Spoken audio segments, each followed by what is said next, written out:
Welcome back children. आज जो topic हम पढ़ने जा रहे हैं ये फिजिक्स का सेकंड चैप्टर है आपका, नाइन्थ क्लास का ये सेकंड चैप्टर है। नाम है इसका force and laws of motion. Okay, force and laws of motion. जब हम छोटे थे तो हम इस चैप्टर को, जो आपने पिछला चैप्टर पढ़ा मोशन, उसके एक्सटेंशन के तौर पर पढ़ते थे। मतलब इन दो चैप्टर्स को अक्सर हम एक्सटेंशन के तौर पर पढ़ते थे। एक्सटेंशन का मतलब ये होता है कि दोनों चैप्टर अगर आप ध्यान से पढ़ेंगे तो आपको पता लगेगा एक दूसरे पर काफ़ी हद तक एक दूसरे से जुड़े हुए हैं। बहुत सारी कॉमन चीज़ें हैं, बहुत सारी पर्टिकुलर ऐसी चीज़ें हैं जो दोनों ही टॉपिक्स का एक दूसरे के साथ रिलेशन बनाते हैं। वो वैसे आप नाम से भी समझ सकते हैं। यहाँ पर टर्म यूज हुई है मोशन और पिछला चैप्टर था मोशन। ओके, यहाँ force and laws of motion है, लॉज ऑफ मोशन है और पिछला चैप्टर था मोशन। तो आप समझ सकते हैं कि ये चैप्टर और पिछला चैप्टर जो है काफ़ी हद तक एक दूसरे से जुड़े हुए थे। हमारे डे टू डे लाइफ में आप बहुत सारे ऐसे इंसिडेंट्स देखते हैं जहाँ पर मोशन जो है, कंसेप्ट जो है मोशन का, वो बहुत ज़्यादा इस्तेमाल में आता है। ये मैं आपको पहले भी बता चुका हूँ।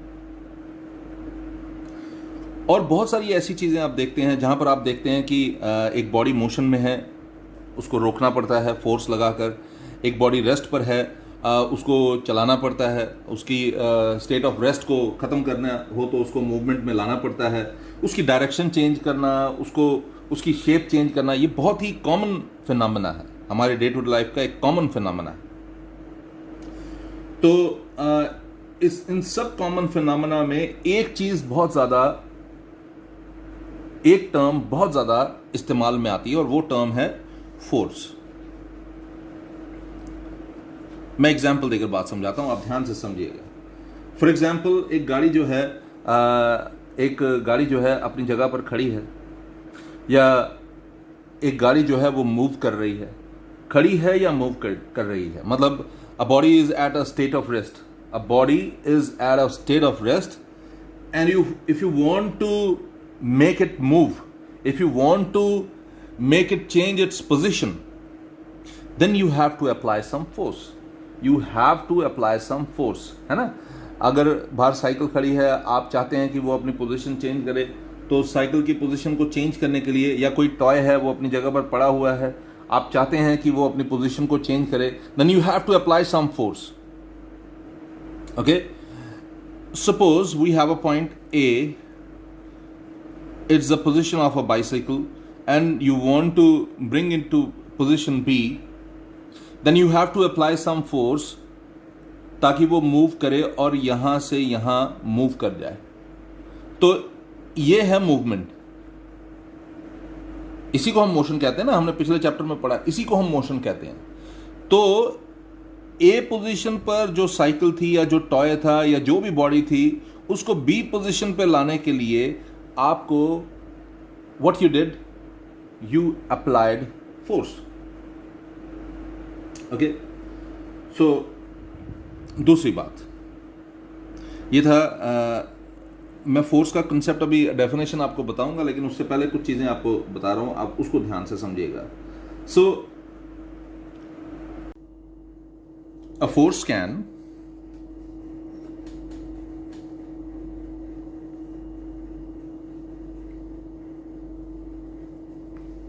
move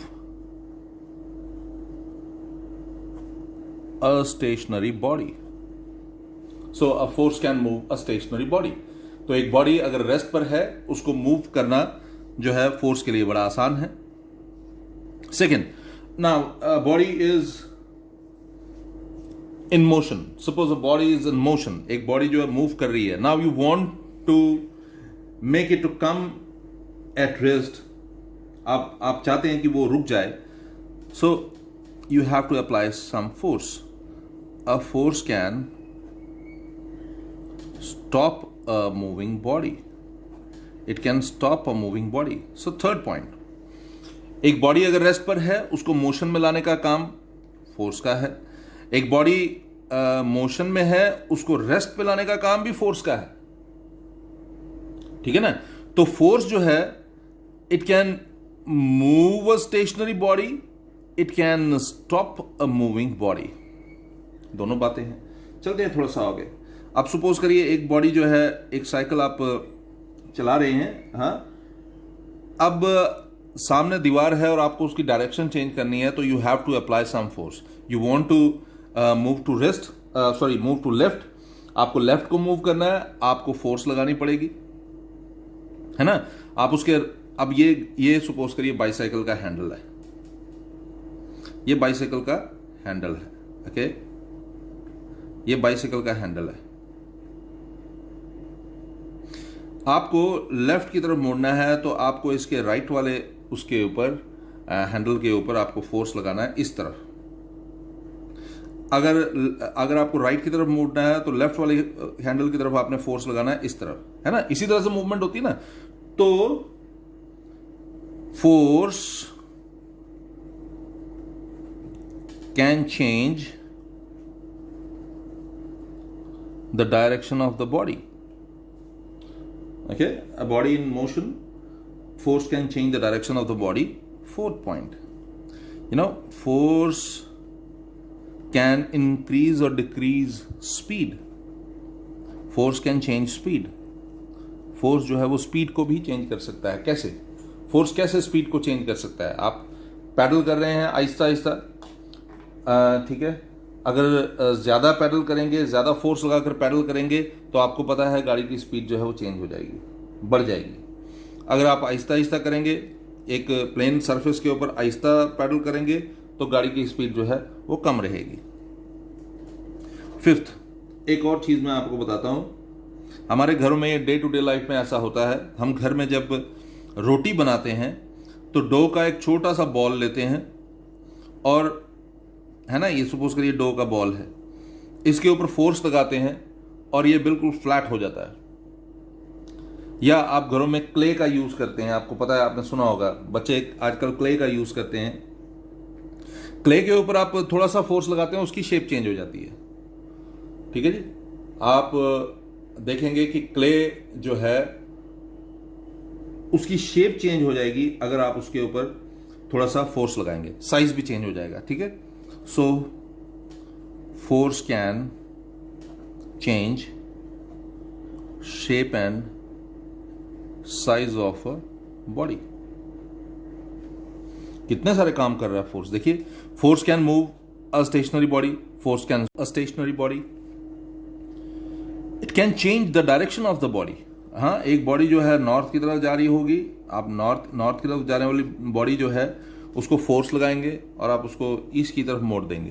आप उसको फोर्स लगाएंगे, आप वेस्ट की तरफ मोड़ देंगे. आप उसको फोर्स लगाएंगे तो हो सकता है वो रास्ता ही चेंज कर दे, साउथ की तरफ हो जाए, है ना. So a force can move a stationary body, it can stop a moving body, it can change the direction of the body, it can change the speed of the body. Okay, एक body जो है 10 kilometre per hour की speed पर चल रही है, आप थोड़ा सा फोर्स लगाएंगे, उसकी स्पीड बढ़ जाएगी. इसको आप समझने के लिए एक छोटी सी एग्जांपल से समझिए.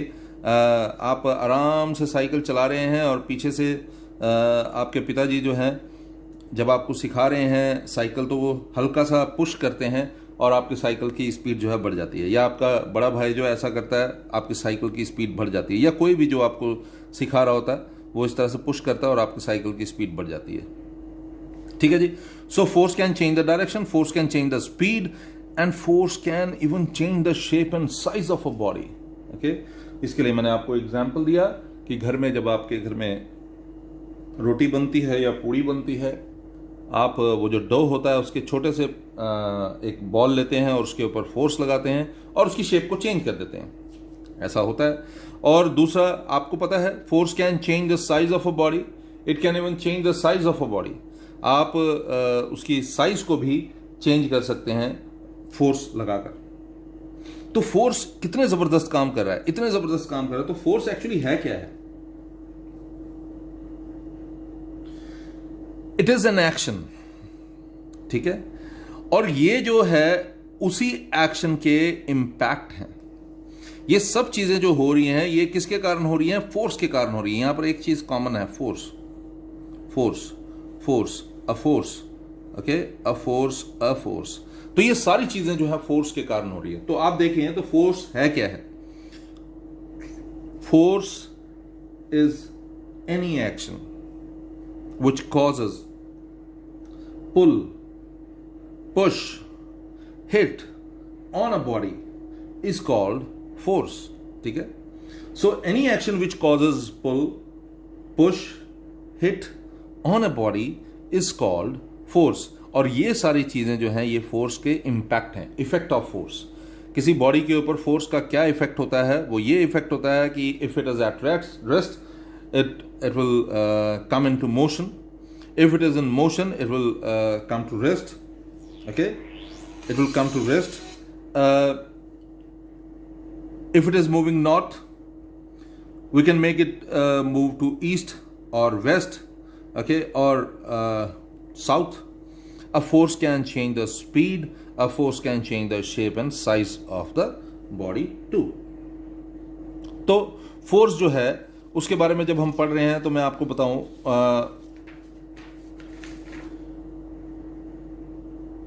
बैलेंसिंग के ऊपर बेस्ड अगर आप बात करते हैं तो दो तरह के फोर्सेस होते हैं, बैलेंस्ड फोर्स और अनबैलेंस्ड फोर्स। इनको समझना बड़ा आसान है। पहले हम बात कर लेते हैं बैलेंस्ड फोर्स। क्या होता है बैलेंस्ड फोर्स, इसके बारे में हम बात कर लेते हैं। बैलेंस्ड फोर्स क्या होता है उसके बारे में मैं आपको बता दूं, एग्जाम्पल देकर बात समझाता हूं। सपोज करिए छोटी सी एग्जाम्पल से बात समझते हैं। सपोज करिए ये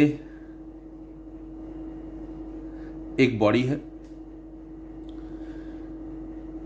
और ये इसका सेंटर है।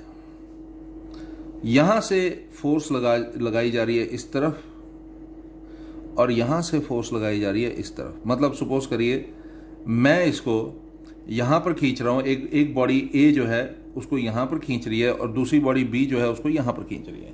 ठीक है जी, दो बॉडीज हैं, एक है ए एक है बी, और एक बॉडी को, ये इस बॉडी को सेंटर से बांधकर हम दोनों तरफ खींच रहे हैं। एक इस तरफ खींच रहा है, एक बंदा इस तरफ खींच रहा है, मतलब दोनों फोर्स लगा रहे हैं ऑपोजिट डायरेक्शन में। ये एक बॉडी है, इसका सेंटर है, सेंटर से एक बॉडी को इस तरफ खींचा जा रहा है, एक तरफ इस तरफ खींचा जा रहा है, और देखा जा रहा है कि कोई इंपैक्ट नहीं होगा। ये बॉडी ना ए की तरफ जा रही है ना बी की तरफ जा रही है। इसका मतलब है दोनों तरफ जो फोर्स लग रही है वो एक वेल बैलेंस्ड फोर्स है। फॉर एग्जाम्पल ए जो है अगर 10 न्यूटन फोर्स लगा रहा है, ठीक है, ए की तरफ से अगर 10 न्यूटन फोर्स लग रहा है तो बी की तरफ से भी 10 न्यूटन फोर्स लग रहा है। अब और नेट फोर्स जो है वो क्या हो रहा है, याद रखिए नेट फोर्स क्या लग रहा है, 0। तो अब आप बोलोगे सर नेट फोर्स 0 कैसे, ये तो 10 न्यूटन है और ये भी 10 न्यूटन है तो 20 न्यूटन होना चाहिए। तो उसका आंसर ये है कि अगर ये 10 न्यूटन फोर्स लगा रहा है तो ये जो है इसके ऑपोजिट डायरेक्शन में फोर्स लगा रहा है। तो ए के द्वारा जो फोर्स ए ने लगाई है, फोर्स बाय ए, वो तो 10 न्यूटन अगर आप ले रहे हैं तो फोर्स बाय बी जो है वो आपको -10 न्यूटन लेना पड़ेगा, क्योंकि उसकी डायरेक्शन ऑपोजिट है। ये इस तरफ है वो उस तरफ है, ऑपोजिट डायरेक्शन में। आप ऐसा भी कर सकते हैं, बी की फोर्स को 10 न्यूटन ले लीजिए, ए की फोर्स को -10 न्यूटन ले लीजिए। अब नेट फोर्स क्या हो जाएगा, नेट फोर्स हो गया 10 Newton plus -10 Newton. What is that, 10 Newton -10 Newton and it is 0 Newton. ठीक है, इस तरह की फोर्स को हम बोलते हैं, we call it balanced force. इसका एक और एग्जांपल देता हूं, हमारे डे टू डे लाइफ में एक एग्जांपल, टग ऑफ वॉर एक पॉपुलर गेम है, आपने इसके बारे में सुना ही होगा। टग ऑफ वॉर एक पॉपुलर गेम है, आपने इसके बारे में सुना ही होगा। ठीक है, इसमें क्या होता है, दो टीम्स होती हैं और दोनों एक दूसरे के आमने सामने होती हैं और अपनी तरफ किसी बॉडी को खींच रही होती है। सपोज करिए ये बॉडी है, एक टीम पूरी इस तरफ है और एक टीम पूरी इस तरफ है। अब इस बॉडी को अपनी तरफ खींचना है।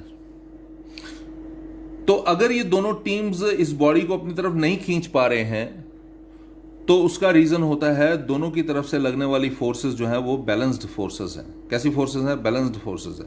जितना फोर्स ये टीम लगा रही है, टीम ए, उतनी ही फोर्स टीम बी लगा रही है, इसीलिए कोई भी चेंज आपको इस बॉडी की पोजीशन में दिखाई ही नहीं देगी। लेकिन क्या हमेशा ऐसा होता है? नहीं, ऐसा जरूरी नहीं है। जब अनबैलेंस्ड फोर्सेस लगती हैं, कौन सी फोर्सेस? Unbalanced forces.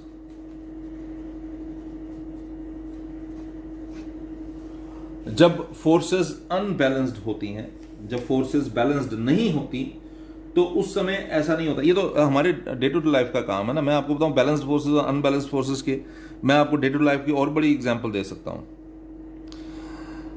ये आपने यही इसी चैप्टर में पढ़ना भी है।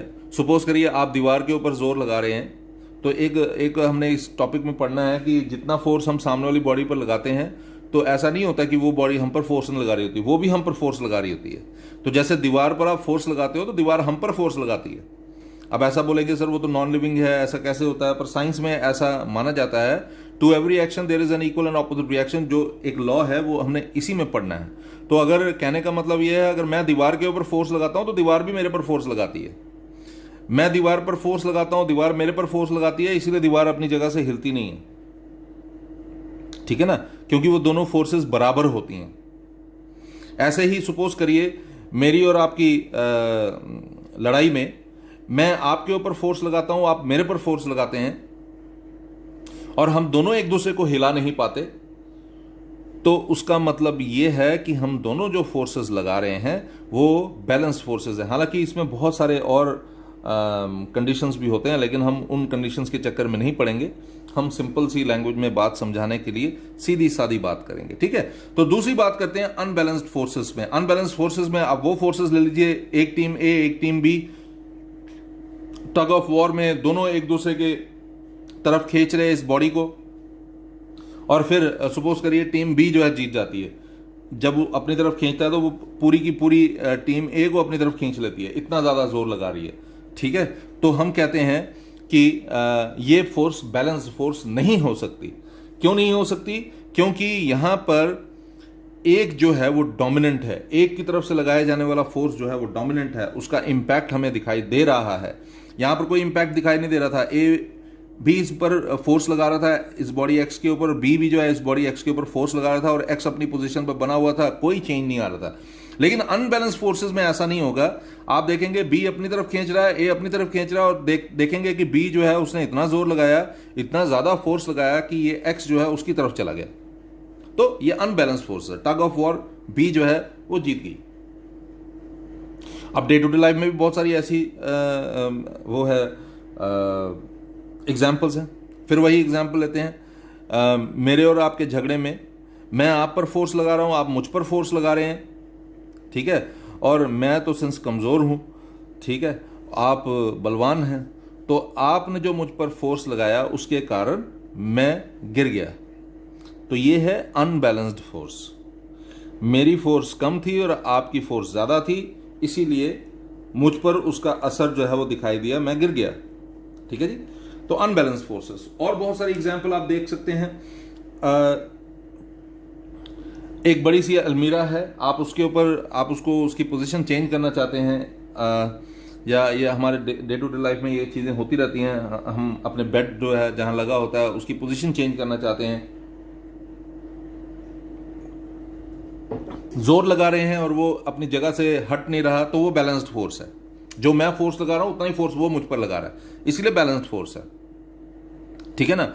और अगर मैं अलमीरा के ऊपर जोर लगा रहा हूं और उसकी पोजीशन में चेंज करने में सफल हो रहा हूं, तो ये फोर्स जो है ये अनबैलेंस्ड फोर्स की एग्जाम्पल हो सकती है। So if an unbalanced force is applied on a moving object, there will be a change either in its speed और in direction of its motion. Always remember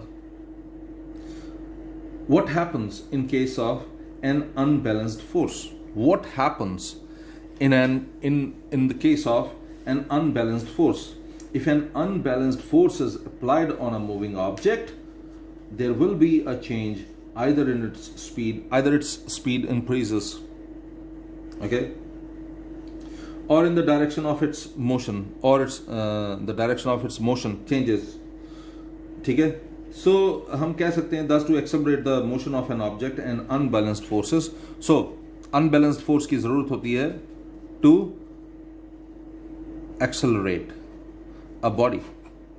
body की acceleration possible नहीं होती जब तक आप उस पर अनबैलेंस्ड फोर्स ना लगाएं। ठीक है जी। बॉडी की स्पीड या उसका direction to change speed or direction. If you want to change the speed, if you want to change the direction, you have to apply some unbalanced force. I'm sure कि आपको ये समझ आ रहा होगा। तो अभी तक हमने क्या पढ़ा? हमने चैप्टर शुरू किया था force and laws of motion. उसमें हमने पढ़ा कि फोर्स क्या होता है। ठीक है जी। हमने पढ़ा कि फोर्स जो है दो तरह से हम इसमें पढ़ते हैं, एक होता है बैलेंस्ड फोर्स और एक होता है अनबैलेंस्ड फोर्स। ठीक है जी। बैलेंस्ड फोर्स और अनबैलेंस्ड फोर्स के बारे में हमने पढ़ा। हमने पढ़ा कि फोर्स जो है वो क्या कर सकता है, उसका क्या इंपैक्ट होता है किसी बॉडी के ऊपर। बैलेंस्ड फोर्स क्या होता है, उसकी कुछ एग्जांपल्स पढ़ी। अनबैलेंस्ड फोर्सेस क्या होते हैं, उसके कुछ एग्जांपल्स पढ़ी। ठीक है। मैंने जो लास्ट में जो आपको कंक्लूजन दिया अनबैलेंस्ड फोर्स का, वो ये था कि अगर अनबैलेंस्ड फोर्स अप्लाई होती है किसी मूविंग बॉडी पर तो वो रेस्ट पर आ सकता है, उसकी स्पीड चेंज हो सकती है। ठीक है ना। There will be change either in its speed और in its direction of its motion. Thus to accelerate, मैंने कहा thus to accelerate the motion of an object and unbalanced forces required. हालांकि मैं आपको बताऊं ये बैलेंस फोर्सेस और unbalanced forces आपने पिछली क्लासेस में शायद पढ़ा होगा, लेकिन इस क्लास में भी पढ़ना बड़ा ज़रूरी था। इस चैप्टर में बहुत सारे इंटरेस्टिंग फैक्ट्स हैं, बहुत सारे इंटरेस्टिंग कॉन्सेप्ट्स हैं जो आपको आने चाहिए। जैसे हमने इस चैप्टर में नाम से ही आपको क्लियर होगा force and laws of motion. इसमें मोशन के बहुत सारे लॉज पढ़ने हैं। 3 लॉ आपने जो मोशन के हैं वो आपने पढ़ने हैं। First law, second law, third law. फिर मोमेंटम के बारे में पढ़ना है, फिर इनर्शिया के बारे में पढ़ना है। हालांकि ये सब जो हैं ये बेसिक कॉन्सेप्ट्स हैं। ठीक है। ऐसा कुछ नहीं है कि आप कहें कि ये सब बेसिक कॉन्सेप्ट्स हैं। फिर इसके अलावा हमने मोमेंटम के बारे में, जैसे मैंने आपको बताया, पढ़ना है। एप्लीकेशन ऑफ मोमेंटम के बारे में पढ़ना है। बहुत सारी ऐसी नई टर्म्स हैं जो आपने पढ़नी है। जैसे मैंने बताया ना, नई टर्म एक तो हो गया इनर्शिया, नया टर्म है आपके लिए। मोमेंटम एक नया टर्म है। ठीक है ना। और बहुत सारी इस तरह की नई चीज़ें पढ़नी है। खैर, मुझे पूरी उम्मीद है कि अभी तक जो है ये आपको ये टॉपिक समझ आया होगा। जल्दी ही नए टॉपिक के साथ हम आएंगे। वो टॉपिक भी इक्वली इम्पॉर्टेंट होगा, बेसिक होगा, आगे बहुत काम आएगा। जो लोग साइंस रखते हैं उनके लिए तो ये टॉपिक बहुत ही इम्पॉर्टेंट है। अगर किसी भी प्रकार का प्रश्न हो तो ज़रूर कमेंट बॉक्स में लिखिएगा और वीडियो को शेयर ज़रूर कीजिए, लाइक ज़रूर कीजिए। Good day.